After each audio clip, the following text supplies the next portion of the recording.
Hello, everyone. For those that don't know me, I'm Rich Russakoff, and I've been a coach, speaker, and writer for entrepreneurs for the last 50 years.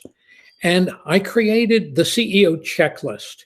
And these are the things that every CEO should check off to make sure they know how to do them, they're doing them, or they have the key people in the organization to do them.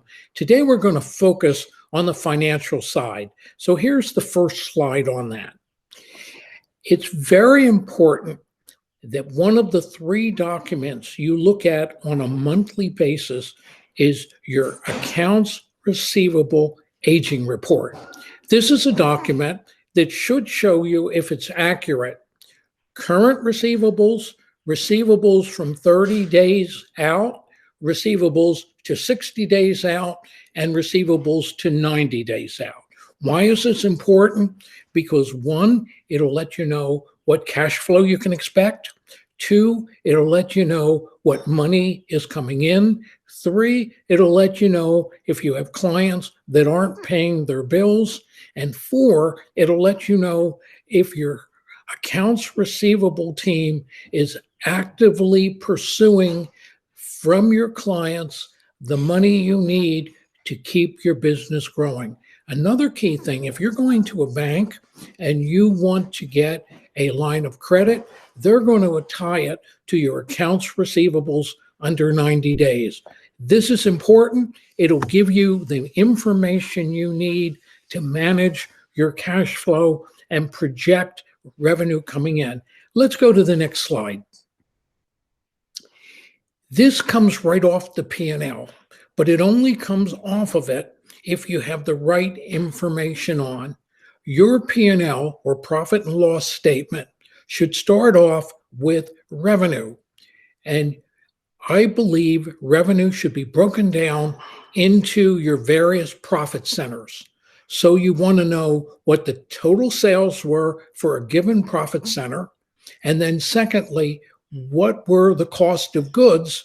So you know if that profit center is making money or if there are things happening that are losing money for you. So many businesses, as they grow, add profit centers. But what they don't do is break them out so you can see what's your cash cows and put more money into that, and what's your sick puppies to either reinvigorate them or not put good money on top of bad. So that's one key to understanding margins. Let's go to the next slide. Do you manage your margins against margin creep?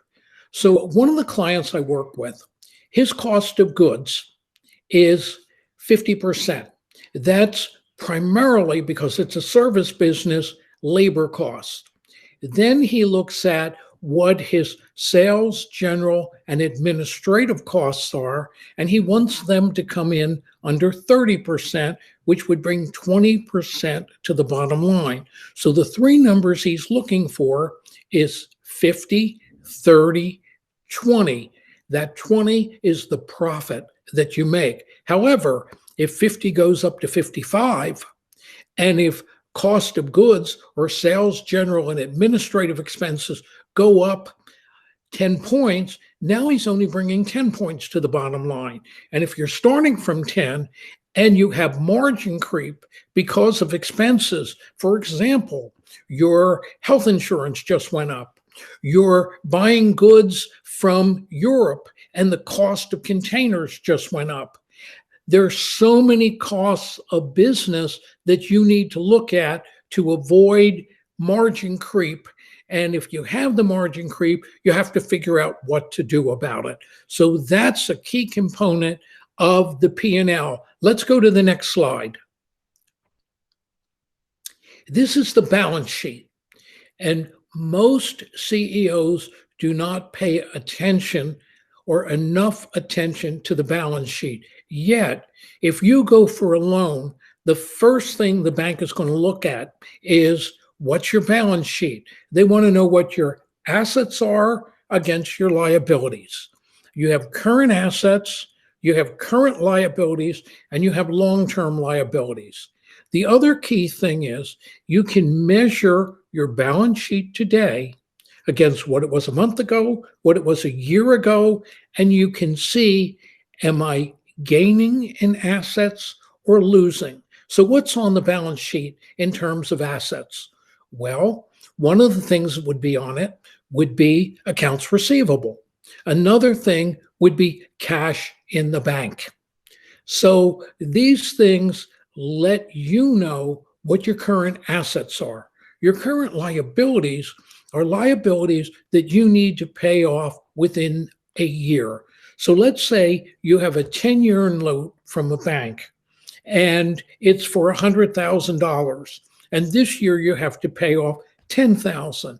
So that 10,000 is in the short-term liability category. So let's take a look at what we've talked about.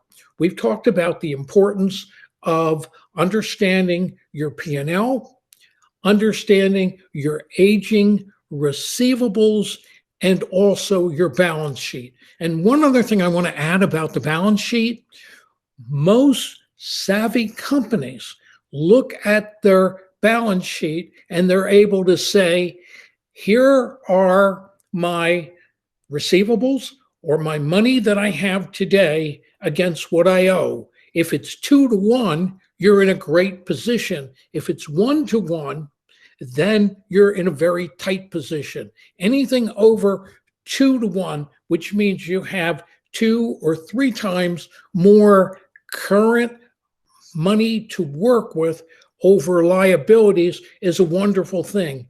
These aren't all that hard to learn. What's important is to have the right people doing them for you and get real-time, transparent numbers so you can become an expert. And please keep in mind, the top line is for ego.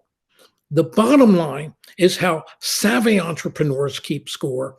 And it's not what you make, but what you keep. So you want to become an expert on understanding your financials.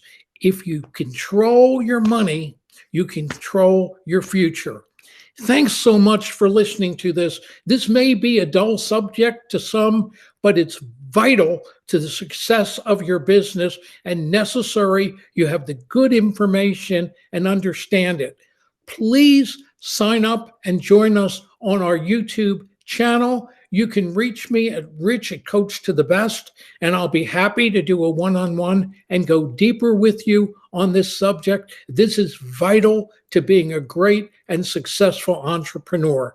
Thanks so much for your time, and I look forward to our next connection.